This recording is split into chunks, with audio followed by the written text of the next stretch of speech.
Please watch the full video. এ ভাই, আজকে একটা কথা কব।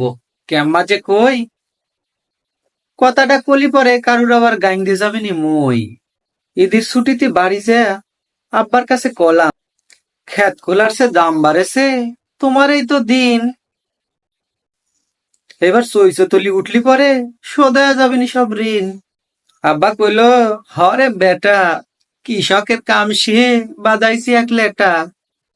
সারাদিন খাইতে খুঁটে বাদ জোটে না পেটে, তুই আইছিস ঋণ শোধ করবার, ঢাকায় যায় খাগা খাইতে খুঁটে।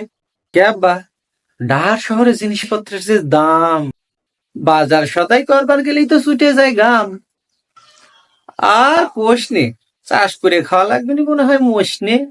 সার ওষুধ যার জমির যে দাম, আমার মতো মধ্যম কৃষকের জমি বেচে হওয়াটাই হয়েছে একটা কাজ। আমারে কষ্ট কি দেশ যারা চালায় তারা বোঝে? পুরা ক্ষমতায় থাকার জন্য চোর সিটার আর ডাহাত ঘুরে খোঁজে। আবার কি কব দুঃখের কথা, আমার এই কয় পাও ফাটা, যারে পাও চকচকা জুতো দিয়ে আটা, তারা টাকা পয়সা বস্তায় বেঁধে বিদেশ দেশে আটা। পুরা কয়েক কলম লেখাপড়া করে কলমটা শক্ত মতো ধরি, দেশের কামটা দেশে সারিয়ে। বুঝছিস মনি, এর ভিতরে আছে কিছু কুলিন আর গুণী।